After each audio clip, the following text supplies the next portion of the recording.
ঝাড়গ্রামে তৃণমূল প্রার্থীর সমর্থনে প্রচারে অভিনেতা দেব। ঝাড়গ্রাম জেলার নয়াগ্রাম বিধানসভা কেন্দ্রের তৃণমূল কংগ্রেসের প্রার্থী দুলাল মুর্মুর সমর্থনে নয়াগ্রাম ব্লকের বালিগেড়িয়া এলাকায় একটি নির্বাচনী জনসভার আয়োজন করা হয়।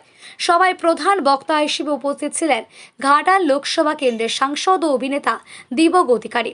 এছাড়াও উপস্থিত ছিলেন প্রার্থী দুলাল মুর্মু, জেলা যুব সভাপতি সুমন সাহু, মেন্টর স্বপন পাত্র, নয়াগ্রাম ব্লকের সভাপতি রমেশ রাউত, গোবিবল্লভপুর 2 নম্বর ব্লকের ব্লক সভাপতি টিঙ্কু পাল প্রমুখ।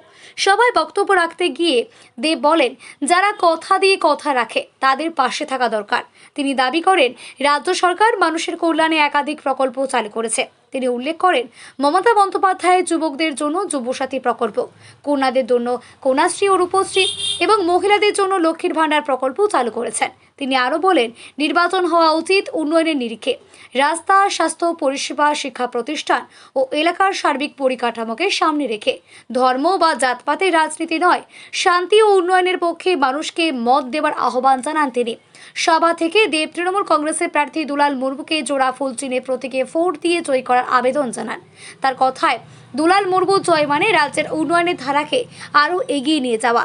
পাশাপাশি তিনি সাধারণ মানুষের কাছে শান্তি, সম্প্রীতি ও উন্নয়নের স্বার্থে তৃণমূল কংগ্রেসকে সমর্থনের আবেদন জানান। কিন্তু মমতা ব্যানার্জি সরকার ধর্ম দেখে রাজনীতি করে না। আমাদের কাজটা হচ্ছে মানুষকে আগলে রাখা। আমাদের আসল ধর্ম হচ্ছে মানুষকে বাঁচিয়ে রাখা। আমাদের আসল ধর্ম হচ্ছে মানুষকে এক রাখা।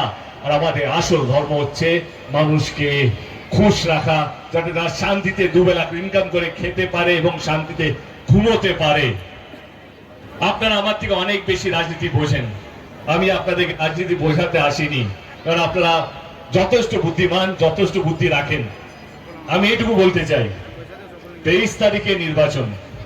যদি আপনাদের এইটুকু যদি মনে হয় না সত্যি মমতা ব্যানার্জি গত 15 বছর ধরে আপনাদের সবাইকে আগলে রেখেছে, আপনাদের সবাইকে ভালো রেখেছে এবং বাংলার প্রত্যেকটা মানুষকে কোনদিনও ধর্ম জিজ্ঞেস করে কাজ করেনি। আমাদের কাজটাই হচ্ছে ধর্ম।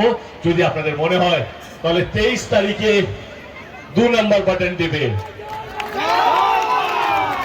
23 তারিখে যদি আপনাদের মনে হয় না আমাদের নেত্রী মমতা ব্যানার্জি এবং আমাদের দল তৃণমূল কংগ্রেস মানুষকে বাঁচিয়ে রাখার রাজনীতি করে, যদি আপনারা মনে করেন আমাদের দল মানুষকে ভালো রাখার রাজনীতি করে, সুস্থ রাখার রাজনীতি করে, তাহলে ইভিএম মেশিনে 2 নম্বর বাটন টিপে আমাদের প্রার্থী, আমাদের বন্ধু দুলাল বাবুকে বিপুল ভোটে 4র্থবারের জন্য জয়যুক্ত করবেন। করবেন তো? এইটুকুই বলার। অনেকজন এসছেন আজকে, অনেকক্ষণ ধরে দাঁড়িয়ে আছেন আপনারা এইটুকু দেখার জন্য, ভালোবাসা দেওয়ার জন্য। কেউ হাতে ফুল, কেউ পেন্টিং, কেউ হাতে পোস্ট কার্ড বানিয়ে নিয়ে এসছে। ওটা একটু পাঠিয়ে আমার সামনে।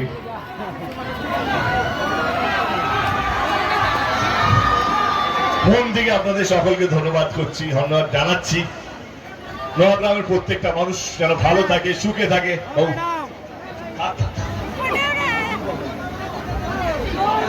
মানুষ যেন ভালো থাকে, সুস্থ থাকে, এটা ঈশ্বরের কাছে প্রার্থনা করছি। ভালো থাকবেন সবাই। Thank you so much. জেতার পর আবার আসবো।